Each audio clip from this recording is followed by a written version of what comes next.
யூஎஸில் neuro interventional சர்ஜனாக இருக்கேன். இங்கே நம்ம இந்தியாவில் இண்டோ ஸ்டேட்ஸ் ஹெல்த் அப்படிங்கிற ஒரு அமைப்பை ஆரம்பிச்சிருக்கோம். உங்களுக்கு எல்லாத்துக்கும் ஒரு கொஸ்டின் எழலாம், என்னடா அமெரிக்காவில் இருக்காரு, இங்கே கோயம்புத்தூரில் ஆரம்பிச்சிருக்காரு, எதுக்காக ஆரம்பிச்சிருக்காருன்னு ஒரு கொஸ்டின் எழலாம். என்னோட ஒரு ஆசை, ஒரு குறிக்கோள் அப்படின்னு சொல்லலாம். எப்படின்னா, அனைவருக்கும் எப்போதும் சமமான உயர்தரமான நவீன மருத்துவ சேவைகள் அனைவருக்கும் எப்பவும் கிடைக்கணும் அப்படிங்கிறது தான் என்னோட ஒரு ஆசை. ஸோ அந்த ஒரு குறிக்கோளுக்காக நான் இங்கே இண்டோ ஸ்டேட்ஸ் அப்படின்னு கட்டியிருக்கோம். நான் மங்களக்கரை புதூர் அப்படிங்கிற கிராமத்தில் தான் என்னோட பள்ளி படிப்பெல்லாம் இருந்தது. அங்கே படித்தேன்னா இன்னைக்கு இங்கே ஒரு பெரிய ஒரு ஹாஸ்பிட்டல் அமெரிக்காவில் நியூரோ இன்டர்வென்ஷன் சர்வீஸ்க்கு ஒரு டைரக்டராக இருக்கிறேன்னா அதுக்கு முக்கியமான காரணம் இந்தியா. அந்த இந்தியாவுக்கு நான் எப்பவுமே கடமையும் கடனும் பட்டிருக்கேன். அந்த கடனை தீர்க்கறதுக்காக தான் நான் இந்த ஹாஸ்பிட்டலே கட்டியிருக்கேன். உங்களுக்கே இங்கே நிறைய பேர் பார்த்துருக்கலாம், இந்த ஹாஸ்பிட்டல் ரொம்ப நாளாக கட்டிகிட்டு இருக்கோமே, இன்னும் ஆகலையேன்னு உங்களுக்கு ஒரு கொஸ்டின் எழலாம். ஸோ நான் 20 வருஷமாக என்னோட சம்பாத்தியம், யூஎஸில் எனக்கு கொடுத்த சம்பாத்தியம் சிறுக சிறுக சேர்த்து வச்சு கட்டின ஒரு ஹாஸ்பிட்டல் தான் இந்த ஹாஸ்பிட்டல். ஸோ அதனால தான் என்னோட மாதம் பணம் வர்றதை அப்படி அனுப்பி கட்டினது. ஸோ லோன் வாங்கியோ இன்வெஸ்டர்ஸ் பண்ணியோ எடுக்கும்போது நான் அந்த பணத்துக்கு இன்வெஸ்ட்மெண்ட், அந்த பணத்துக்கு வட்டி அப்படின்னு போயிடும் அப்படின்னு சொல்லி இந்த யாருக்கிட்டையும் எதுவும் வாங்காமல் என்னோட சம்பாத்தியத்தை மட்டும் பண்ணி வச்சது. ஸோ அதனால தான் இது இவ்வளோ கொஞ்சம் மெதுவாக நடந்ததுக்கு. ஸோ இதில் முதல் கட்டமாக நாங்கள் என்ன ஆரம்பிக்க போகிறோன்னு உங்கள்கிட்ட சொல்கிறேன். இந்த லாகோவில் நீங்கள் பார்த்துருப்பீங்க, அதாவது வருமுன் வராமல் வந்த பின் அப்படி இருக்கும். என்னென்னா எங்களோட ஒரு கான்செப்டே ப்ரிவென்ஷன் பேஸ்ட், அதாவது நம்ம எந்த வியாதியும் வராமல் தடுத்துடணும் அப்படிங்கிறதான். ஸோ அதனால் நாங்கள் என்ன பண்ணியிருக்கோம்னா, ஃபஸ்ட்டு 2 சென்டர்ஸ், அதாவது இண்டோ ஸ்டேட்ஸ் நோய் கண்டறிதல் மையம், அதாவது டயக்னோஸ்டிக் சென்டர், அப்புறம் இண்டோ ஸ்டேட்ஸ் வருமுன் காக்கும் மையம், அதாவது ப்ரிவென்டிவ் ஹெல்த் சென்டர்னு 2 சென்டர் ஆரம்பிச்சிருக்கோம்.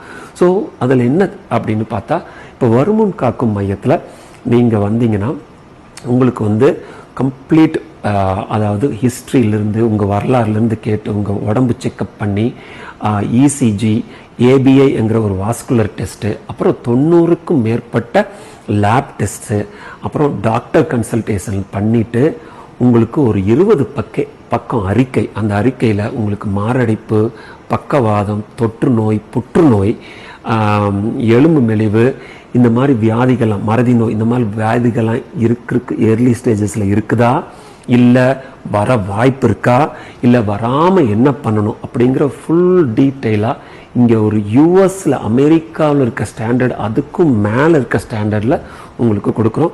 இது எல்லாமே ரொம்ப கம்மியான விலையில் உங்களுக்கு கொடுக்குறோம்.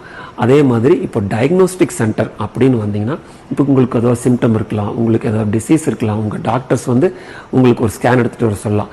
அந்த ஸ்கேன், அதாவது சிடி ஸ்கேன் 128 ஸ்லைஸ், ரொம்ப அருமையான ஒரு நவீனமான ஒரு சிஸ்டம், 1.5 டெஸ்லா எம்ஆர்ஐ.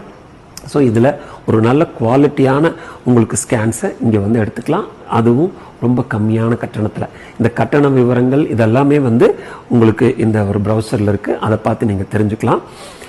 என்னடா ட்ரீட்மெண்ட் மட்டும் பேசிகிட்டு இருக்காரு, இது மாதிரி ஒரு ஸ்கேனை மட்டும் பேசிகிட்டு இருக்காரு, ட்ரீட்மெண்ட்டை ஒன்றும் சொல்லியே நீங்கள் நினைக்கலாம். கண்டிப்பாக நாங்கள் ட்ரீட்மெண்ட் கொடுக்க போகிறோம். என்ன ட்ரீட்மெண்ட் கொடுக்க போகிறோம்னா, நான் ஒரு 20 வருஷமாக பண்ணிகிட்டு இருக்கிறது ஸ்ட்ரோக்.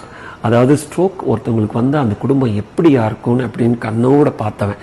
அதை இப்போ இருக்கிற ட்ரீட்மெண்ட் பிரகாரம் ஒரு ஸ்ட்ரோக் ஆனவங்க இம்மீடியட்டாக ஹாஸ்பிட்டலுக்கு வந்தால் அந்த சிம்டம் உடனே நம்ம அந்த அடைப்பை ரத்த குழாய் பால போய் எடுத்துட்டா, இப்போ இங்கே இருக்கிற மிஷின்ஸ் தான் அதை நாங்கள் இந்த மிஷினை வச்சு தான், இங்கே அமெரிக்காவில் இருக்க மிஷின் வச்சு தான் அதை எடுக்கிறோம்.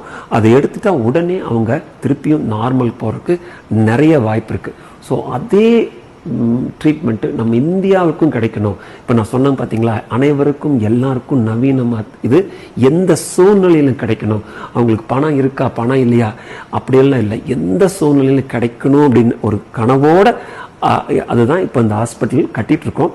இன்னொரு 3 மாதத்தில் எல்லாம் என்ன நவீன எக்யூப்மெண்ட் அப்படிங்கிறதுனால கொஞ்சம் லேட் ஆகுது. பட் 3 மாதத்தில் அது ரெடி ஆயிரும். அது ரெடி ஆனதுக்கப்புறம் உங்களுக்கு அதை பற்றி விரிவாக சொல்கிறேன். நான் முதலே ஒரு வீடியோவில் நான் சொல்லியிருந்த மாதிரி, அந்த மாதிரி ஸ்ட்ரோக் அப்படின்னு வந்தால் அதில் இன்சூரன்ஸ் இருக்கா இன்சூரன்ஸ் இல்லையா, பணம் இருக்கா பணம் இல்லையா, எந்த சூழ்நிலை எதுவுமே பார்க்க மாட்டோம். ஃபஸ்ட்டு ட்ரீட்மெண்ட் கொடுத்துட்டு அதுக்கப்புறம் உங்கள் இன்சூரன்ஸ் இருந்தால் இன்சூரன்ஸ், இல்லை கொஞ்சம் கட்டணம் எங்களுக்கு என்ன செலவாகுதோ, அதாவது இவ்வளோ பெரிய ஹாஸ்பிட்டல், எவ்வளோ கோடிக்கணக்கில் ஹாஸ்பிட்டல் கட்டுது, அதுக்காக நாங்கள் அதிலிருந்து எந்த விதமான லாப நோக்கம் இல்லைங்க. என்னன்னா அதாவது இந்த ஹாஸ்பிட்டல்லிருந்து ஒரு கேக் கூட எங்கள் குடும்பம் அதை சாப்பிடக்கூடாதுன்னு நான் ரொம்ப உறுதியாக இருக்கேன். பட் ஆனால் இப்போ நான் வேலை செஞ்சிட்ருக்கேன், எனக்கு 50 வயசு ஆகுது. எவ்வளோ நாள் நான் வேலை செஞ்சு அந்த பணத்தில் தான் இப்போ நான் இந்த ஹாஸ்பிட்டலே கட்டணும். ஸோ இது நான் இல்லாமல் இருந்தாலும் இந்த ஹாஸ்பிட்டல் நல்லா நடக்கணும், இன்னும் நிறைய நாள் நடக்கணும் அப்படின்னா அந்த ஹாஸ்பிட்டலோட மெயின்டெனன்ஸ் வேணும். இல்லை ஹாஸ்பிட்டலுக்கு நிறைய பேர் ஒர்க் பண்ணுறாங்க, அவங்களுக்கு சம்பளம், இந்த மிஷினோட இதுக்கெல்லாம், அதுக்காக ரொம்ப எவ்வளோ செலவோ லாப நோக்கம் இல்லாமல் ஒரு சின்ன கட்டணம் தான் உங்களுக்கு இருக்கும். அது உங்களுக்கே புரியும். பட் இதை பற்றியெல்லாம் திருப்பியும் விரிவாக நம்ம பேசுவோம் ஸ்ட்ரோக்கை பற்றி. பட் இப்போதைக்கு 2 சென்டர் தான் இருக்குது. அது டயக்னோஸ்டிக் சென்டர், அதாவது நோய் கண்டறிதல் ஸ்கேன் சென்டர், வருமுன் காக்கும் மையம், அதாவது ப்ரிவென்ஷன் சென்டர். இந்த 2க்கும் அதை பற்றி ப்ரோசர்ஸ் எழுதியிருக்கோம். உங்களை நோயே வராமல், ஸ்ட்ரோக்கே வராமல் உங்களை தடுத்துக்கணுங்கிறது ஆசை. நான் ஸ்ட்ரோக் சென்டர் கட்டினதில் யாருமே இந்த ஸ்ட்ரோக் சென்டர் வராமே இருக்கணும், ஏன்னா அது யாருக்கும் ஸ்ட்ரோக் வராமல் இருக்கணும் தான் எனக்கு ரொம்ப ஆசை.